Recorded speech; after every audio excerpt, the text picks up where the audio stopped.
Your child wants to get the new iPhone because all of their friends also have iPhones, but your child's only in 6th grade. In this video, I will tell you everything you need to know about when your child should get a phone or a device. My name is Jack Hughes, and I help parents protect their kids online.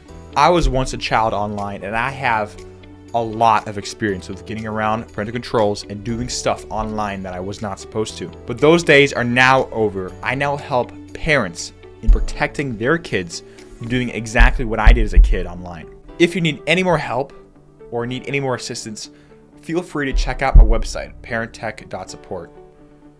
Now, when it comes to when your child should have a device, there's really no set in stone age on when they should be allowed to have a phone.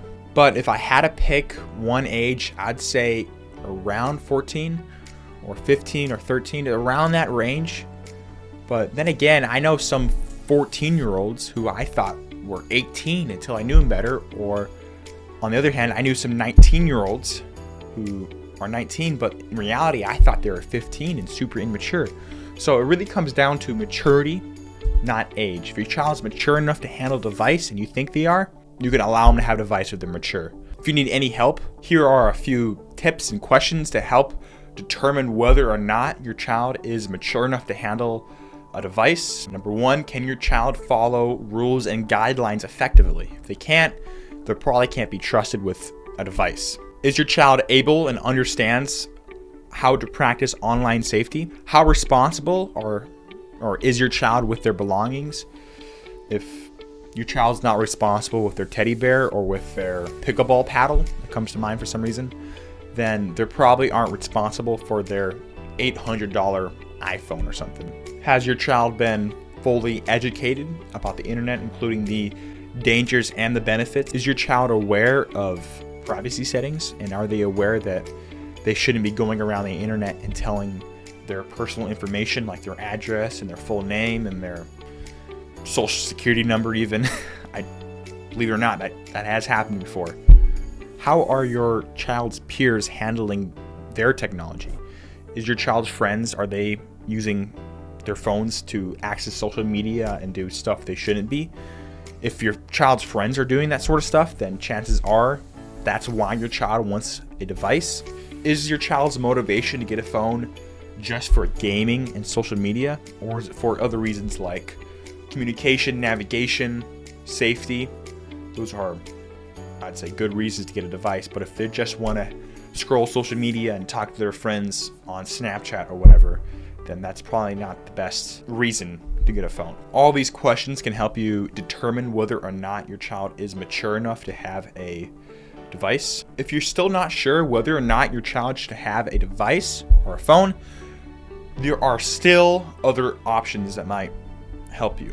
If your child has to walk to school and you want to make sure that he or she is safe when walking to school, you can go on Amazon and look up kids GPS watch, and there'll be dozens of results. These watches, you'll be able to track them through GPS, and even some watches you'll be able to call them, but they still can't access the internet and view any bad websites on the internet, or they can't have social media on these watches, or at least some of these watches. I'm sure some watches will allow them to go on the internet, but just don't buy those ones. Or something I really love, and I know a few of my friends have for their own personal reasons, is what's called a light phone. Now, a light phone is sort of like a Kindle. It has the same technology when it comes to the screen, and it's essentially just a really dumbed down smartphone which has a really low refresh rate.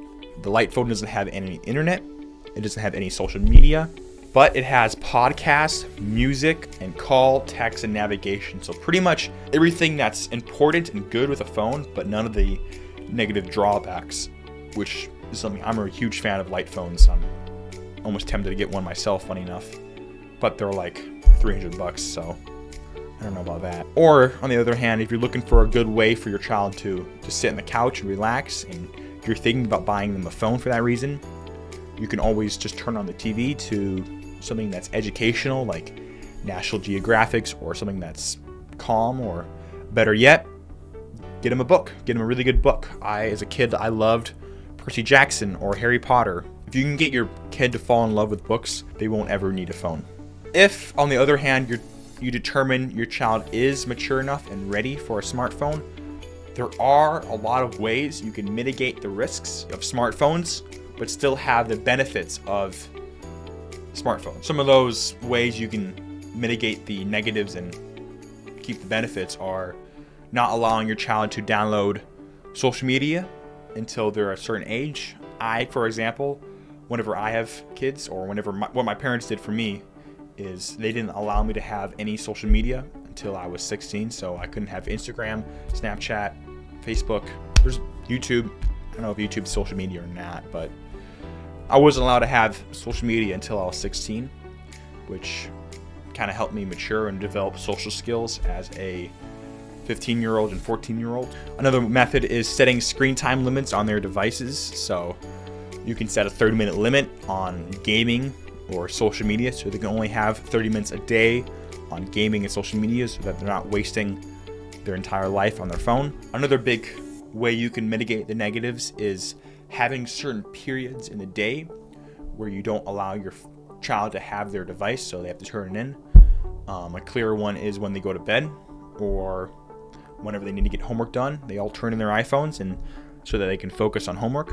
What you can also do is have certain rooms where your child's not allowed to bring in their device. So I know some families will have the upstairs is no one's allowed to bring their phones upstairs. And they need to keep it downstairs in the middle level or the basement, which is, I think, a really effective strategy to mitigate the negatives of screen times and devices. There are hundreds and hundreds of ways you can think of strategies to help mitigate the risks. Those risks, whether that's parental controls or common sense strategies. But if you need any help or need any assistance with the parental control aspect or any other thing, please feel free to check out my website at parenttech.support. Thank you.